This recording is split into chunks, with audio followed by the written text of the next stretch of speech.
Hi everyone, welcome to my channel.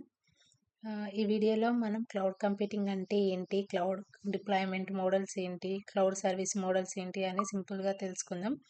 First cloud computing అంటే ఏంటి అంటే, లైక్ ఇప్పుడు మీ మొబైల్లో మీరు ఫొటోస్ ఉంటాయి కదా.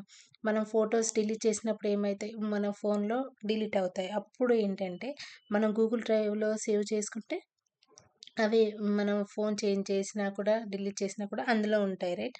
దాన్ని ఇది సింపుల్‌గా చెప్పాలంటే క్లౌడ్ కంప్యూటింగ్ అంటాము. హ్మ్. ఆహ్, క్లౌడ్ కంప్యూటింగ్ అంటే ఇంటర్నెట్ ద్వారా సర్వర్స్, స్టోరేజ్, డేటాబేస్‌ని, నెట్వర్కింగ్ సాఫ్ట్‌వేర్ లాంటి సర్వీసెస్‌ని యూజ్ చేయడం. సింపుల్‌గా చెప్పాలంటే మన సిస్టమ్‌లో ఇన్‌స్టాల్ చేయకుండా ఇంటర్నెట్ ద్వారా సర్వీసెస్ యూజ్ చేయడం. ఎగ్జాంపుల్ చెప్పాను కదా! Google drive.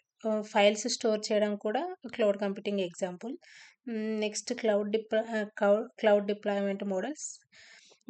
ఫస్ట్ ఇందులో 3 ఉంటాయి. 3 మోడల్స్ ఉంటాయి. First public, private, hybrid. First public గురించి చూస్తే, పబ్లిక్ క్లౌడ్ అంటే సర్వీస్ పబ్లిక్‌గా ఇంటర్నెట్‌లో అవైలబుల్ ఉంటాయి. లైక్ గూగుల్ ఏంటి, మనం హ్మ్. మొత్తం పబ్లిక్ ఉంటది. మనం ఏది అడిగినా ఇస్తది. ఏం ఏం చేయాలన్నా మన బేస్డ్ ఉంటది, రైట్? దాన్ని గూగుల్ పబ్లిక్ అంటాము. ఎగ్జాంపుల్ ఏడబ్ల్యూఎస్ కూడా చెప్పుకోవచ్చు. ఐజర్ కూడా చెప్పుకోవచ్చు. కాబట్టి కంపెనీస్ ఇన్‌ఫ్రాస్ట్రక్చర్ మెయింటైన్ చేయకుండా డైరెక్ట్‌గా యూజ్ చేసుకుంటాయి. రైట్? ఇన్‌ఫ్రాస్ట్రక్చర్ యూజ్ చేయకుండా డైరెక్ట్‌గా యూజ్ చేసుకుంటాయి. కమింగ్ టు ప్రైవేట్ వచ్చేసి, ఆహ్, ప్రైవేట్ క్లౌడ్ అంటే ఒక ఆర్గనైజేషన్ కోసమే డిజైన్ చేసిన క్లౌడ్. సెక్యూరిటీ ఎక్కువుంటుంది. ఎందుకంటే మన ఆర్గనైజేషన్‌లో మన ఇన్‌ఫ్రాస్ట్రక్చర్ బిల్డ్ చేసుకొని మనకే ఉంటది. వేరే వాళ్ళకి యాక్సెస్ ఉండదు కదా! అంటే దాని మీనింగ్ సెక్యూరిటీ ఉంది అని. Most banks, government organisations private క్లౌడే యూజ్ చేస్తాయి. Coming to hybrid cloud, both combination అనమాట. Public plus private. సెన్సిటివ్ డేటానేమో ప్రైవేట్ క్లౌడ్‌లో ఉంటుంది. అండ్ రిమైనింగ్ వర్క్ లోడ్స్ పబ్లిక్‌లో ఉంటాయి. ఐ హోప్ అందరికీ అర్థమైందనుకుంటున్నా. నెక్స్ట్ క్లౌడ్ సర్వీస్ మోడల్స్‌లో కూడా 3 ఉంటాయి. IAS, pass, sauce. ఐఏఎస్ అంటే ఇన్‌ఫ్రాస్ట్రక్చర్ యాస్ ఎ సర్వీస్. ఆహ్, ఇందులో నెట్వర్కింగ్, స్టోరేజ్ లాంటివి ఇన్‌ఫ్రాస్ట్రక్చర్ యాస్ ఎ సర్వీస్‌లో ప్రొవైడ్ చేస్తారు.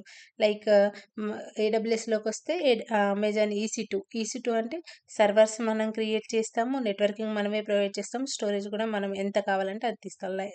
దాన్ని ఇన్‌ఫ్రాస్ట్రక్చర్ యాస్ ఎ సర్వీస్ అంటారు. కమింగ్ టు పాస్ వచ్చేసి ప్లాట్‌ఫార్మ్ యాస్ ఎ సర్వీస్.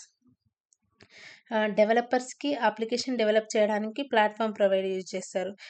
ఇక్కడ ప్లాట్‌ఫార్మ్ ప్రొవైడ్ చేస్తుంది గదా! సో, డెవలపర్స్ ఈజీగా మెయింటైన్ చేయొచ్చు. దాన్ ద ఆహ్, ఏడబ్ల్యూఎస్‌లోకొచ్చేసరికి ఆహ్, బీన్ స్టాక్ యూజ్ చేస్తాము. గూగుల్ యాప్ ఇంజిన్ గూడా యూజ్ చేస్తాము. Next software as a service. Software as a సర్వీస్‌లో ఏంటి, డైరెక్ట్‌గా ఇంటర్నెట్ ద్వారా యూజ్ చేయొచ్చు. Google Docs, email, Salesforce is a example. Ah, ఇది క్లౌడ్ కంప్యూటింగ్ బేసిక్ కాన్సెప్ట్స్. మీకు వీడియో నచ్చితే లైక్ చేయండి, ఛానల్ సబ్స్క్రైబ్ చేయండి. నెక్స్ట్ వీడియోలో ఏడబ్ల్యూఎస్ రోడ్ మ్యాప్ గురించి చెప్తాను. అసలు కాస్ట్ ఎలా ఉంటుంది, మనం మొత్తం రోడ్ మ్యాప్ మొత్తం చెప్పేస్తాను. Please follow my channel guys. Thank you.